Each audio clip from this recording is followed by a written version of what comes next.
Okay, we are live now. Does anyone want to offer the prayer? I will. Awesome, thanks.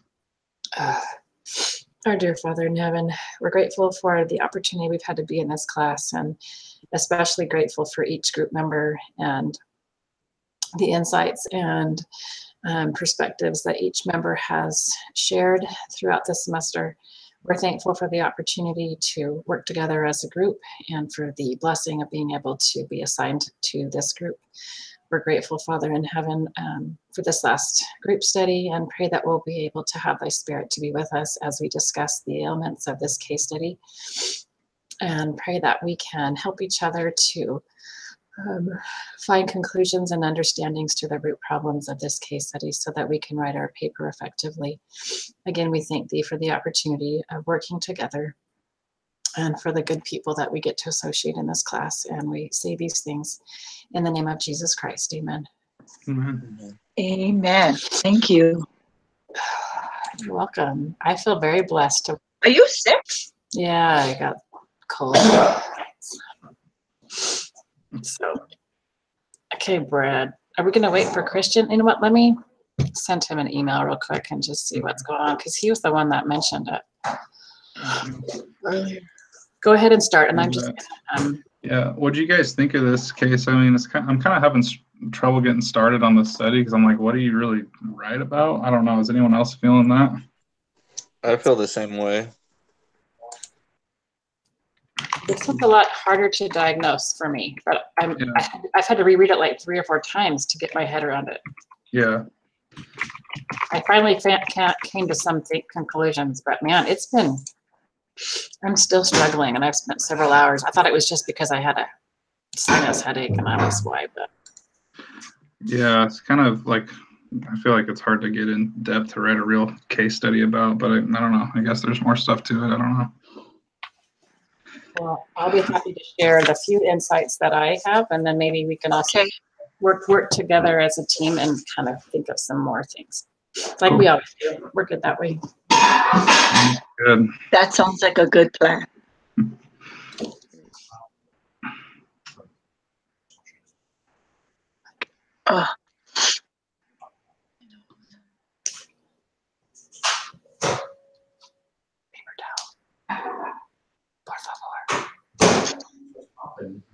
All right. Becky, did you say you wanted to start us off? Sorry, I got a kid talking to me. No, you're fine. Okay. So reading through it a couple of times, I got to the end of it and I felt really frustrated because I'm like, well, now what do? We've got an angry manager or angry boss coming down the hall, and there's about to be a confrontation, and I don't even know what to tell him. So that was my first thought the first time I read through it was, I don't even know what to think. I went back and I read it again, and the second time through tried to kind of get into the minds of the 2 primary characters in this case study. Mm-hmm. Jamie Turner and his boss, Pat Cordulo. And these are just some of the things that I came to. One of the first questions we had on this paper was, how did Turner get himself into this predicament? And so I tried to think about, if I was Jamie Turner, what good things did I do to get at this place, and what dumb things? And I found a whole lot more dumb things than good things.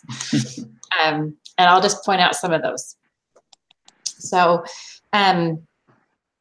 he was already a really smart kid. He went and got his MBA pretty early, so he graduated with his MBA at 24, which is pretty impressive. Smart guy. Went to Notre Dame, however you say it. However, his work for those 6 years is a little impulsive. By that, I'm saying that he worked at Global Bank prior to his MBA. After his MBA, it says that he had opportunities awaiting for him there at Global Bank, but he wanted to self-promote, right? He wanted to do something bigger and better and grander, which is pretty typical for a 24-year-old, right? That's kind of how we think. And no offense to any of you that are 24, but I'm just saying that's pretty normal.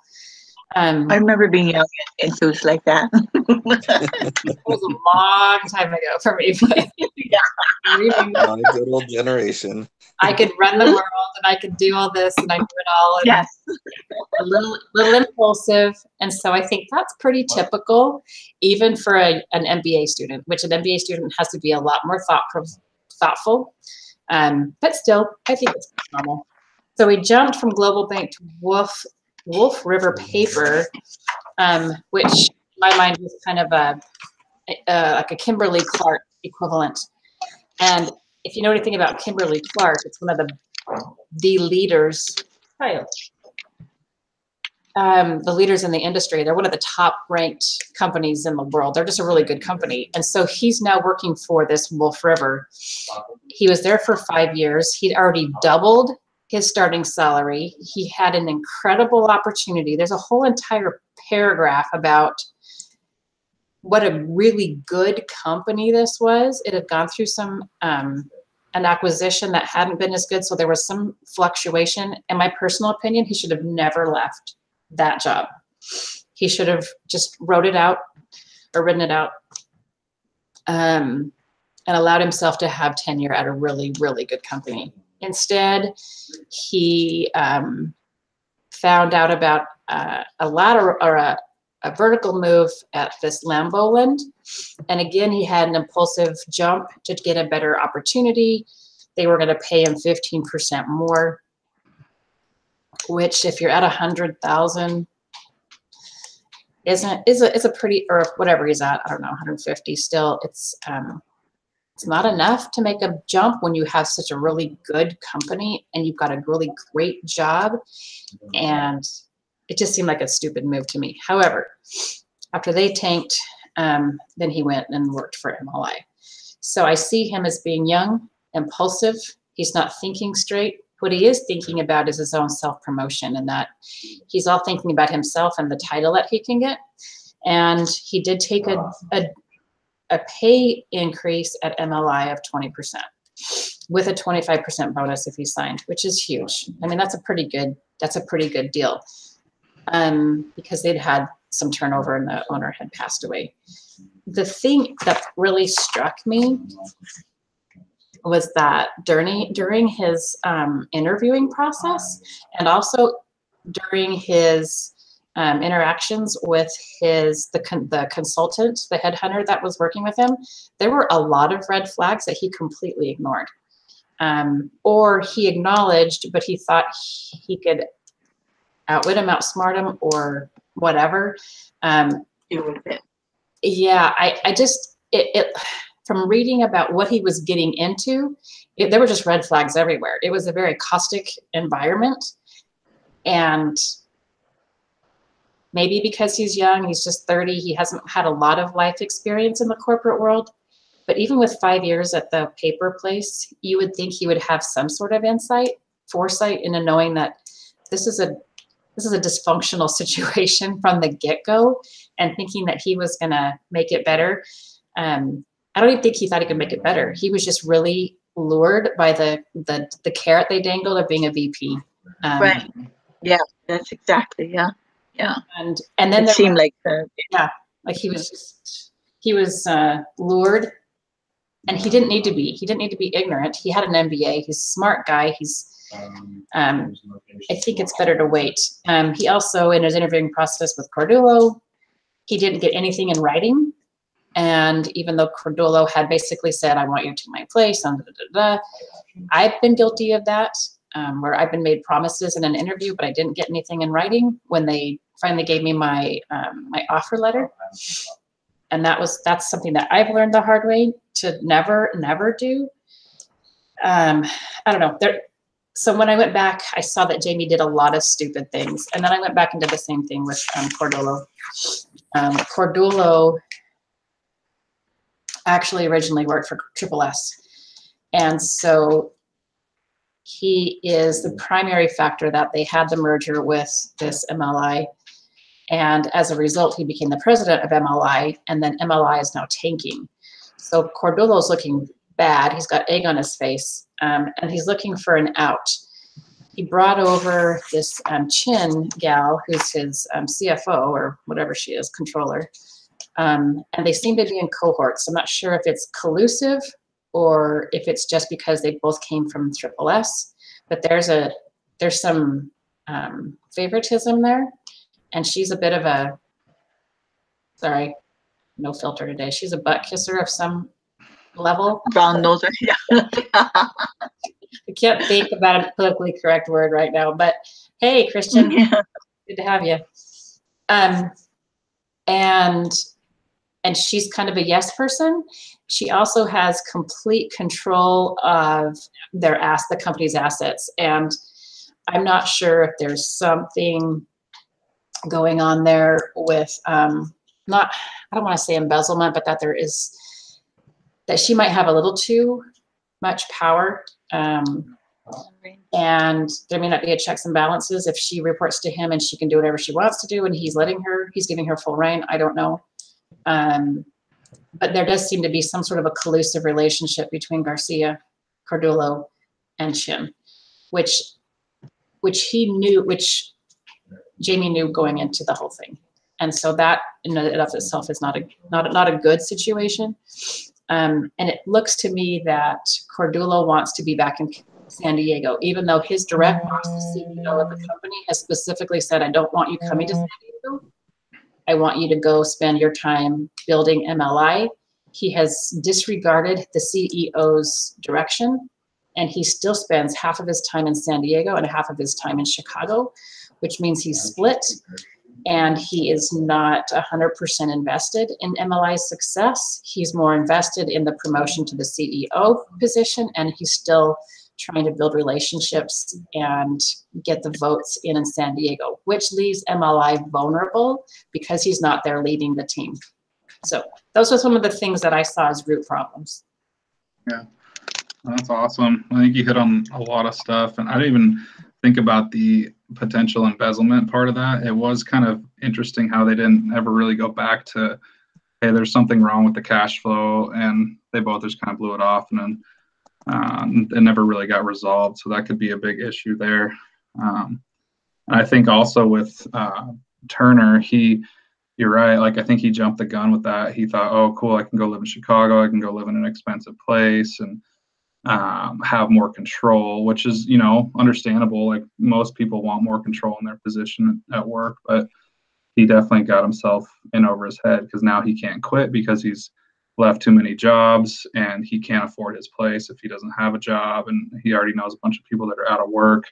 So he kind of dug himself a pretty bad hole, unfortunately.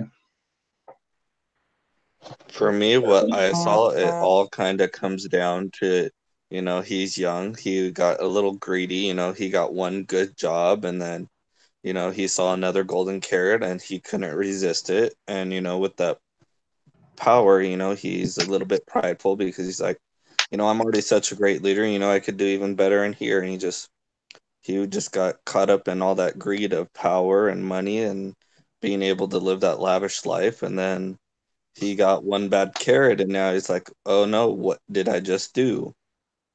Is the way I see it. Yeah. I definitely agree that he wanted to. I think the thing that he was going to, he was kind of promised at the interview that he would be able to take over Caldwell's place. He kind of like that was kind of like something exciting for him to do. But I think he realized that he got himself in too much. Yeah. As you were saying that, Noe, I was thinking maybe Cordulo, when he interviewed with Turner, saw the prospect of him being able to fill his shoes so he could go back to Triple A. But I think at this point, it seems like he's feeling threatened that Turner does have a lot of skills that he doesn't have. It seems like he has better knowledge base and skill set than Cordulo. So I see Cordulo as potentially feeling threatened and then trying to separate himself from, the Triple S people that he's brought over and make some segregation there and not being transparent and not backing up Jamie because he's threatened that he might actually know better and be better than him. So. Right. Right. Anyway, That's a good. Yeah, that's a good thought too. And I mean, I don't know if I didn't get it, but do we know why he even as so much as started to treat him? Treat Turner. Cardullo started to treat Turner the way he was, like annihilating him out of things and Yeah. ignoring him. Yeah, there's a lot of isolation, a lot of negativity coming up, a lot of power struggles all of a sudden. So it makes me And when you say that, it sounds like he did feel threatened. It seems that's how he seems to be acting. Like he's. It also Or I looks think like they're paranoid. Yeah, maybe paranoid. Yeah. Because he may think, oh, Turner's catching on to what me and that one gal are doing. So, now I got to kind of shove him in a corner so he doesn't figure out what's really going on. Sure, that he might be exposing him to the truth. Mm-hmm. That's interesting. I was also thinking that because their numbers are consistently going down, that Cardullo is now looking for a scapegoat. So he's trying to make Turner look bad. Like every time he gives Turner an assignment, Turner does it. He excels at it. He does an exceptional job. And then Cardullo throws him under the bus or just ignores him or tosses his idea to the wind and chooses a totally different direction for the company, which then produces more cost deficits, lower profits. So Cardullo is actually losing the company money every decision he makes. And so maybe now he's trying to rethink, how do I get out of this? Who can I blame? So if he's trying, it looks like it might be a setup. Cardullo setting him up. Yeah, that's a good point. I didn't think about that. That was my initial impression, is that it was just a setup. So kind of like that movie Fun with Dick and Jane. You guys ever see that? Oh yeah, I was trying to think of the name of the movie. I was gonna sit there and describe it like there's a movie just like this. Right. Hilarious. Okay, now I gotta go watch it. That's super funny. Jim Carrey, it's awesome. Oh, Jim Carrey. That's hilarious. All right. Well, so you guys wanted to go through these questions real quick for the agenda, kind of discuss this, maybe it might help us. Than the ones we have for the paper? A little bit. Well, maybe not actually. There's just like, it talks about the root problems of the case, and we've kind of already talked about that, but I guess there's really much difference. Let's go through the questions that you have as presenter. So the only one that's different is what are the root problems in the case? So I guess we can discuss that just for a minute. Yeah, let's do that. I'd like to. I think a lot of it, I mean, obviously comes down to a lack of communication. Seems like it's always the problem with these types of situations, but it was interesting to me that Turner felt that he had too much freedom when that was what he really wanted. But I could see where that could come from when you're in a new company and you almost feel like, I don't know what I should be doing with pricing and with all these different things, the stuff I may not have experience with. And he kind of just was kind of left hung out to dry. And then it almost felt like Cardullo came in and like micromanaged things to try to fix it real quick. And that even blew up more in his face. But it was just really, I think, a big lack of communication and functionality with that. I agree pretty clearly. Okay. And one thing I think also with that, when you were talking about that, is lack of policies and procedures. Probably, he was given this position. He says he feels like he has too much freedom. That, to me, that feels like my job isn't outlined enough. I don't know what I'm supposed to be doing. Here I'm a VP. I have control of most of the company, but what exactly am I supposed to be doing as a VP for this company? Yeah, and he's also the policies. Yeah. Go ahead. He's given a lot of responsibility. I noticed that. Did you look at the org chart? He's given all this responsibility for decorative lighting, commercial lighting, MLI consulting, and then the Tim Kelly, director of sales, etc. And so right out of the gate, he's given a lot more responsibility. So he, like Christian said, there seems to be he's being set up to fail. So that MLI, when MLI goes down, then it sticks with Jamie Turner, and then Cardullo can go back to San Diego. Because I was noticing how the percentages for, okay, this is just totally off the subject, but what do you think? Looking at the org chart on page 11, decorative lighting is 39% of the profits or sales, and then 43% is commercial. In most businesses, commercial would be your bulk. Like when I work at Home Depot, and I heard like 4 or 6% of our customers are pro accounts, you know, businesses, or I'm sorry, construction and stuff, but they're 80% of our sales or something crazy high. Wow. Crazy. Whereas the do-it-yourselfers, you know, which come in, you know, occasionally and spend a couple $100 once or twice a year, obviously you're not the bulk of our sales. That's pretty typical. Like when you work construction, you'll find that your commercial division makes way more money than your residential. And so looking at this, I'm thinking, okay, if 43% comes from commercial and 39% comes from decorative lighting, which is just basically their retail line, their light bulbs and that kind of stuff, which is more of your DIY or residential stuff, they're neck and neck on profits. I mean, they're about the same. And then when he made that big decision about on the light bulbs, he made that, you know, just basically a break-even deal with this customer, which Cardullo totally like went berserk over. Right. I'm thinking if they have that much profit in decorative lighting, why are they not putting more emphasis on their decorative lighting, which is what I think Jamie can see. Hey, we've got some serious potential there. Let's build our clientele, start building relationships of trust, getting more people in there. Commercial is easy.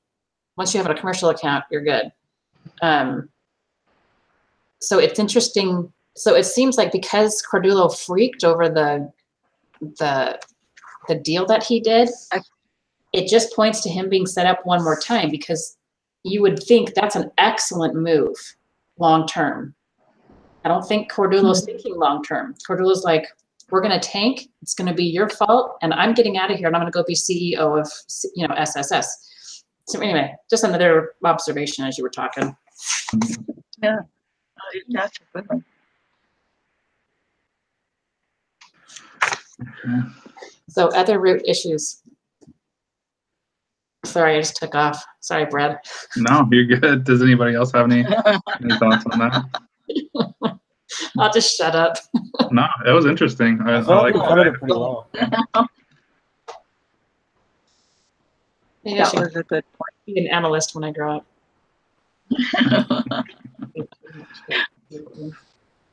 All right. So I guess we kind of talked about the other question about how did Turner get himself into the predicament? What is going on for Cardullo? Do you guys have anything else to address with that? Nope. So we are like all on the agreement that Cardullo is probably out to, you know, that's his plan, kind of like out to get find somebody to be that person to take the sink, take the fall. take the fall. Makes sense. Yep. Just like the movie Fun with Dick and Cheney. Now it makes me want to go watch it before I write my paper. I want to Yeah, me rewatch too. it again because it describes this so perfectly well. He gets hired, the company goes under, and it's all put on him. Yeah. That's so funny. Okay, the next question is, what did Pat Cardullo and Jamie Turner each initially bring to the situation at MLI that would seem to ensure their success? And then it also goes on to their failure. I'm sure their failure. What? Was that? What did they bring to the table that is their failure? So it's two questions. It says, what did Cardullo and Turner each initially bring to the situation that would either ensure their success or ensure their failure?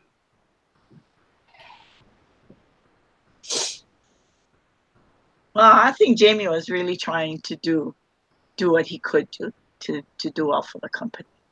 Yeah. And just like you said, Becky, I think Pat was, or Cardullo was trying to just do the opposite, and I guess for Jamie, as Jamie, I would be very frustrated.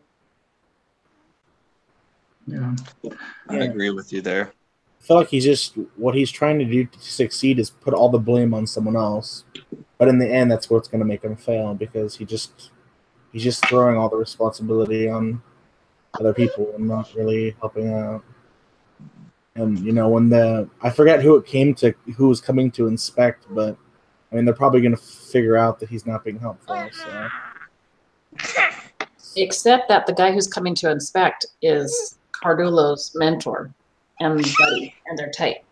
Oh, okay. I didn't remember that. Which is slightly problematic, which is why Turner's trying to resolve this before he comes to visit. Right. He's very transparent. He's been very aggressive and assertive on trying to get together with Cardullo to talk about issues, and all Cardullo does is blow him off and say everything's fine, which is more frustrating because it's quite obviously not fine, but he's not willing to be transparent, right? And have this open, this trust that he tried to establish initially, and now he's completely obliterated it with his actions and his anger. Yeah. And another thing too is like Cardullo, I mean, he just, well, according to the reading, he just kind of blasts him in front of everyone, Turner, in front of everyone.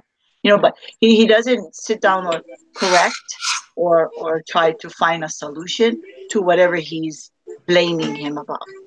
Mhm. Right? You guys find that? Yeah. Yeah, Good with point. that just backs up the point that he's being set up to be the downfall of the company, because by him doing it and publicizing it, rumors are going to spread through the company. Oh, this new guy's the whole fault, the whole reason that the company's going down. It's all his fault. It's not the boss's fault, because of the way the boss is twisting the truth in front of everybody. Yeah. Sure. Well, if you really want your company to succeed as the boss, wouldn't you sit with them, and try to work it out or Yeah. solve? You wouldn't say in front of the and whole company, this is the guy's fault that we're losing so much money.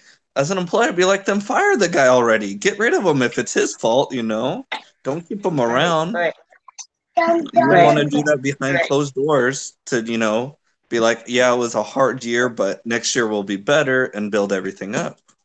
Yeah, that's true. And I thought that initially, I'm like, well, it's cool that they're establishing separate roles, and it sounds like, oh, great, you're going to have all this freedom and do these things. I'm not going to step on your toes. But then when issues arose, I thought that Turner actually did a really good job at trying to communicate, and even pulled him aside twice to try to talk to him. And it's like, well, you're going to blow up on me in front of everyone and freak out. But then when I try to have a normal conversation with you in private, we can't, you pretend like nothing's wrong. And so it's dysfunctional, Cardullo's communication.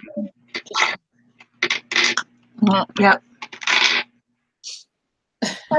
Yeah, I had two impressions when I was reading it. Was either he was just trying to put all the blame on him, or he just expected him to just solve all the problems and he wasn't, and that's why he was so frustrated with him. I just felt I didn't really feel like there's any other possible scenario, because the way he was treating him the whole time, I had such a hard time reading through it, because it's just like if this was me, I would have just quit at this point. It's clearly stacked against him. It feels a little bit like a bait and switch, huh, Christian? Yeah, I don't know. It's just I don't know if maybe it wasn't. I feel bad instantly thinking that, but if it's not, the only other option it could really be is that he just expected him to fix the whole company, and he just hired him because he thought he would be I don't know, but I even felt like the hiring process was so spontaneous. He called him lunch, hey, we'll talk again, and then randomly hey, you want the job? And he met one more time and got the job. So I don't really know what he was expecting. You know what? That brought up another thing you just brought up, Christian. There was that time that he had to go make his presentation to the board or to the CEO in San Diego. Hold on, where was that? Presenting the business plan. Okay, so here it says he went to go meet with Arthur Lipsky, and when Lipsky walks in, or when Turner walks in, he says, "So this is the guy who walks on water." The only reason he would think that is because Cardulo's building him up, saying this kid's great. He's the brainchild. He's like doing everything great, blah, blah, blah, blah. So he's setting him up to be like, he's going to save the company. So if the company fails, oh, it's Cardulo's. It's Turner's fault, right? I didn't even think about that. Yeah. I didn't even think, okay. That's another point I can think. Sorry, I took that too late, so it just came to me as you were talking.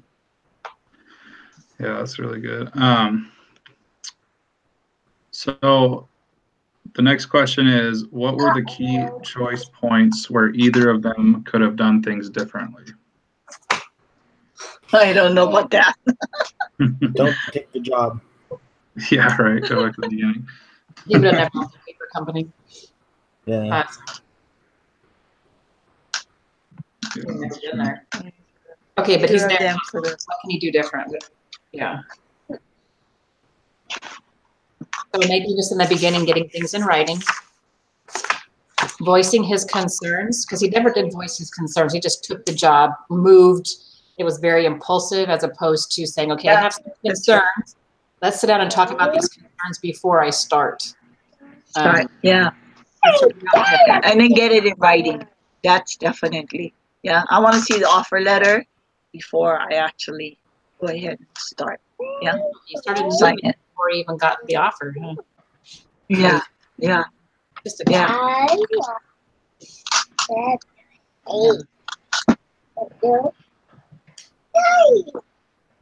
I think that I would have done that too. Those two different books, two things differently. In fact, in his interviewing, it says that he had the impression that Turner knew more about the specifics of the company than Cordulo did. So it seems like Cordulo was just in it for the advancement, not for actually MLI succeed. And so I would have called Cordulo out on that too, saying, you know, I've just done some online research. I seem to know more about this. Why is that? Are you not involved in the day-to-day? You don't know how the infrastructure is working in the company, you know. There was not a whole lot of communication or transparency. He was afraid of, what was one of the 5 things in the dysfunctions? He was afraid of conflict. Fear of conflict. Yeah, avoidance of accountability. He's accountable to get those questions answered before he makes a really good decision.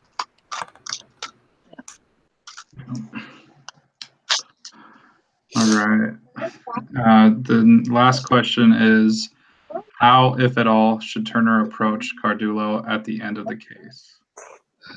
Oh my gosh. He He tries. I think he should hand his resignation. Like, seriously, I think he should just quit. It's not even worth it. He could just get another with job. my resignation, I would state the times that I've actually tried to talk with him and try to resolve some of the issues. I mean, I guess I would wait. I guess I would wait for the guy to come, but I mean, yeah. What I would do is I would stick it out, because I know financially I'm in a hole if I quit, and build up my case for when I quit, of, like you were saying there, Christian and Noe, that, you know, I tried talking to him and all that. And once I find another job, hand it in and be like, this is why I'm quitting. That way I am not going to fall into financial deficit and possibly be homeless because of it.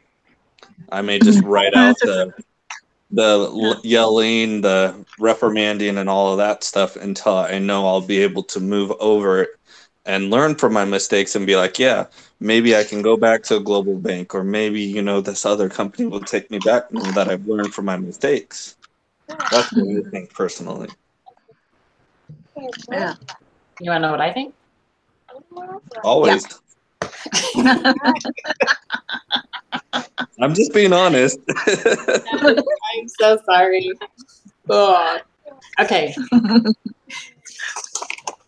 I'm going to ask you guys a question. On page 9, we find out that the very last paragraph is he hears Cardulo's purposeful footsteps coming down the corridor. So this confrontation is going to happen in a matter of seconds. What do you think that confrontation is going to be about? What do you think Cordolo is coming down to talk to him? What do you think the subject matter will be? Do you remember what happened prior to this happening?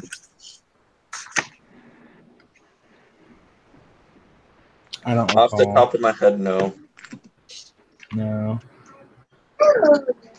It had to do with Chin. He and Chin had Chin. a issue. Chin was setting up one of his employees for failure, kind of being a letter of the law kind of a person. She had submitted a receipt without, or she had submitted her expense report without one receipt, $24 for a dinner. And Chin was like, too bad for you. So Turner went to the payables gal and said, what's the deal? She said, I can't. Then Chin and him had a big blowout. I'm talking about the problem, blah, blah, blah, that whole thing. Knowing that Chin and Cordolo are in collusion, essentially, it looks like Cordolo's coming down to put Turner. It's kind of my impression that Cordolo is reactive, and he's going to come down and tell Turner what he can do with his his attitude of superiority, going and talking to Chin about this and having a confrontation for a $24 receipt. In that mindset, what do you think, hey, Lonnie, one of your kids are looking for you behind you. Yeah, she's right there talking. Sorry. Oh, my daughter. Your That daughter. was my daughter. So what do you think he's going to say? What do you think Cordolo will say to him about Chin and his interaction with her?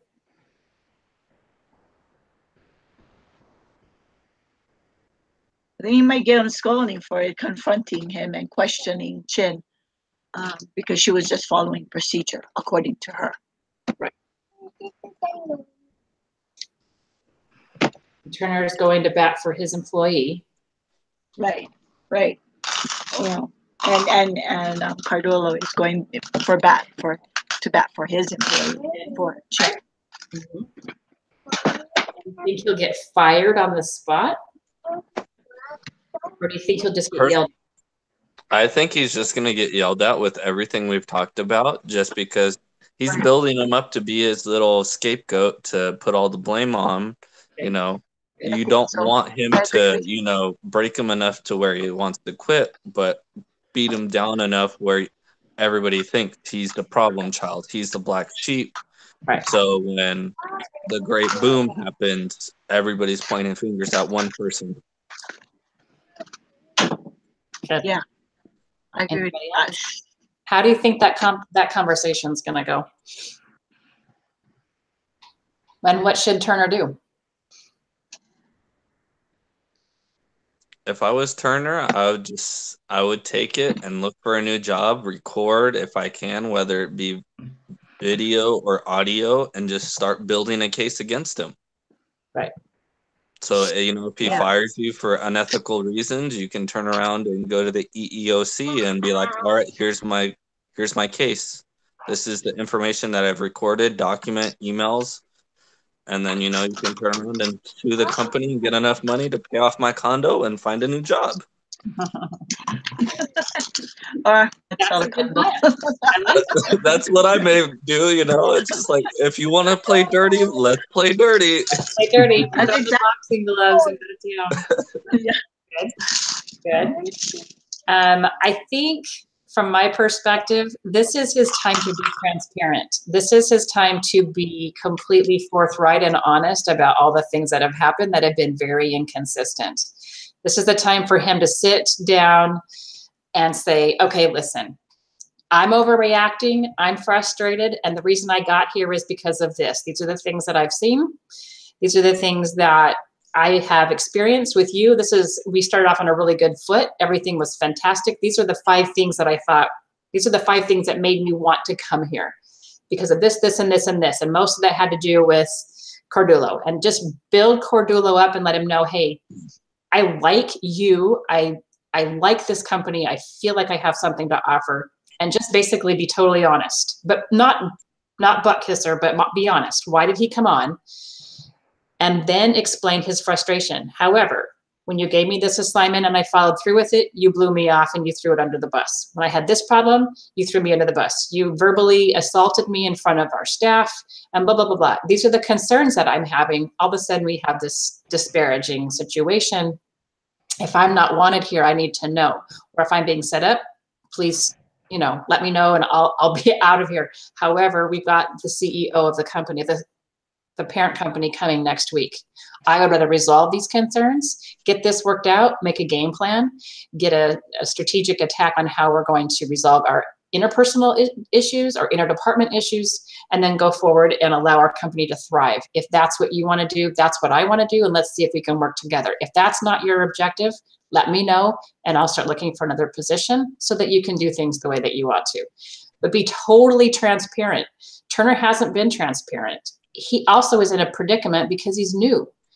You're not usually that transparent when you're new because you're still trying to learn the ropes. You're trying to tiptoe around corporate policies and cultures and whatnot, or lack thereof in this case.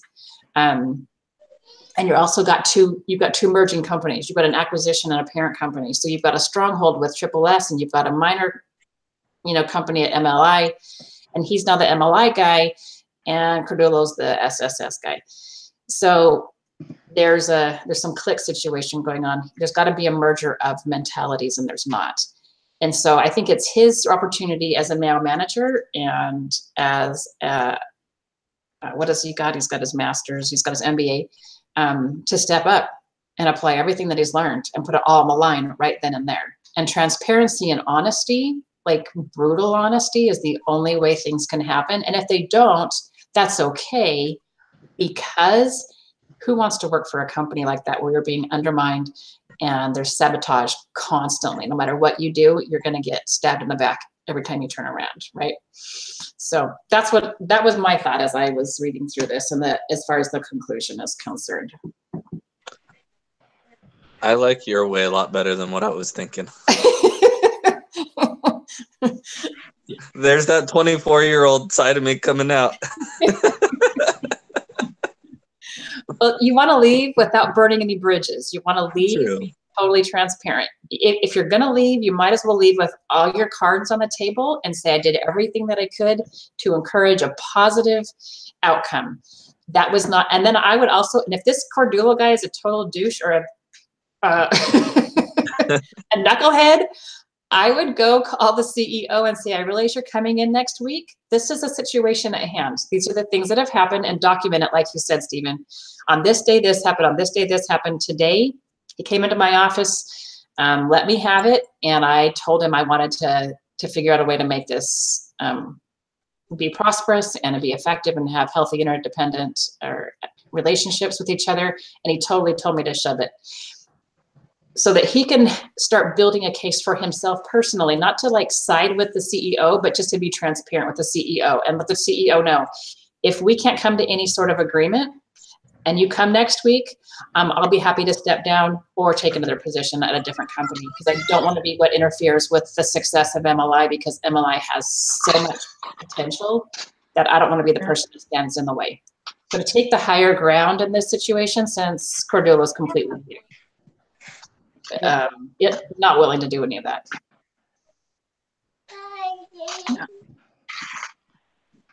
Okay, I've talked way more this time. Sorry. No, it's good. No, that's I think great. they were good points. So Yeah. That's definitely how I would have handled it too. What? That's how I would have handled it too. But I'll tell you, it's a lot harder to do that in real life. In real life, it's like up yours and walk away. Right. But you don't want to burn bridges. You kind of like want to. I think the best way to leave is that way.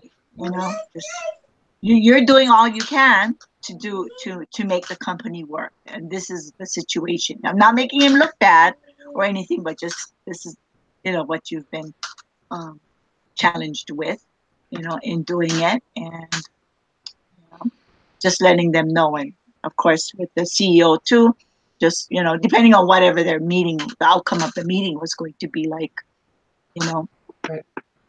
to determine how you act. But definitely, yes, that's a smarter way to do it, not burning bridges.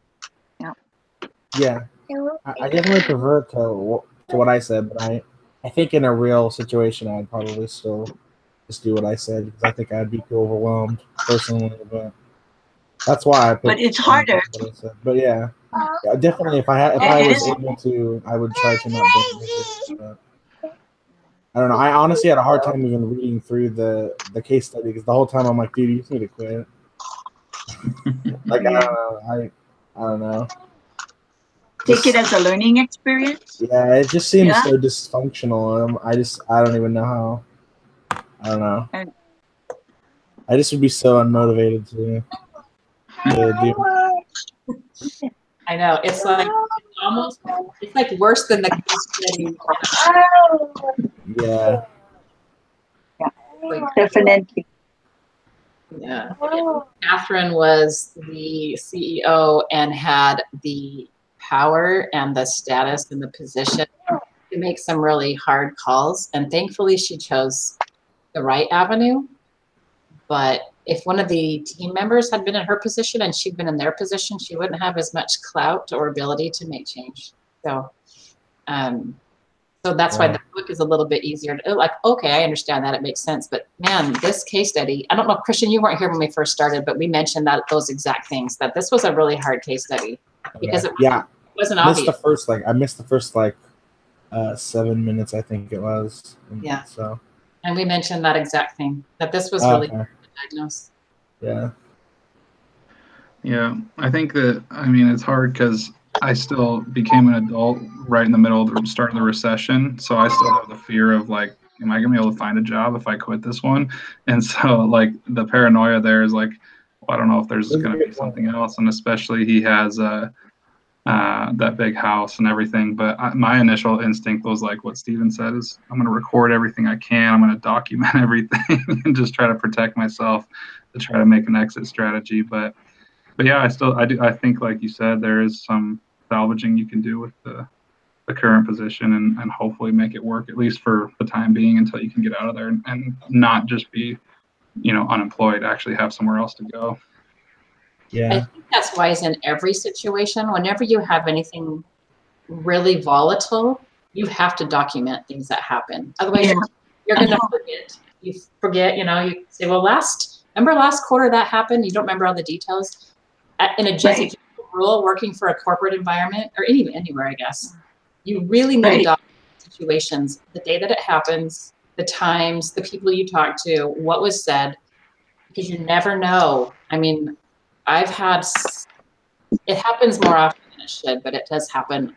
So I think Steven's right on. I don't think it's a bad thing to document everything and record things when you need to. Definitely. You got to cover your butt. Yep. Yeah. Absolutely. I'm just surprised I was just surprised with how long it took him to really do anything but try to invite him to lunch. Because I felt like if it was me, I would have tried to do way more earlier. Because I don't know, it just seems like it got to such a point where, he has a great potential of just losing his job in the next short time period. I just felt like I would have tried to not just invite him to lunch, but I would have tried to, sit down and talk with him, or I would have been recording all the information like way before this one incident. I don't know. Although all of that takes time, building time those and energy to do that. True. Yeah. But it's important and it's necessary, and I think definitely when you're up against a wall, especially to have a boss, treating you that way and there's no open communication, you have to try at a professional level to keep, the integrity of the reason why you're there, and trying to, perform your job at a professional level and having integrity. Yeah. Even if they aren't mistreating you, you feel like you're being mistreated. Yeah. Either way, and then I think also being able to accept whatever happens. Whatever comes out. I mean, right that day he might turn around, the boss might have told him right then and there, you know what, I can't use you anymore, or something to that effect. You know. Yeah. Okay. All right. That's the end of it. So, do you guys have anything else? Just want to It say has been a really great semester. It's been real fun working with you guys. Yep. We had an awesome group. Yeah, this is one of the best groups I've had. I have one group where it's just out of control. One person lives in another country, and it's just like nobody wants to meet. Nobody's times line up. It's just that group I'm dreading, but this one I look forward to meeting with every time. Yeah, for sure. I agree. Yeah. Thank you, guys. Yeah, this was the best group I've had in a very long time. And watching the This other is our groups, last meeting, or is it next week? good. This is our last week. No. Oh, okay. Yep, this is our last case study. Thank heaven. I know. I'm sorry, guys, but I'm so happy. Yeah, for real. Yeah. I have one more class that I have to concentrate on. No, these papers take hours to write. Oh my gosh. Yeah, I was really hoping we would have a week off and do it and have one next week instead of this week, but No. Oh well. Accountability project next week. That's right. How are you guys doing with it? Good. I don't know. No. I like a crazy person. I did aquaponics. That was pretty stressful. Aquaponics. That was my accountability thing for my food storage. Oh my god. I know. I was like shooting myself in the head, especially when I knew I had to leave to a Provo. I was like, what was I thinking? I just want to know how he's gonna grade it. Because it's like we just fill it out, and is he grading it based off of like the fact that we filled it out, or if we miss it, are we getting dock points? It's just like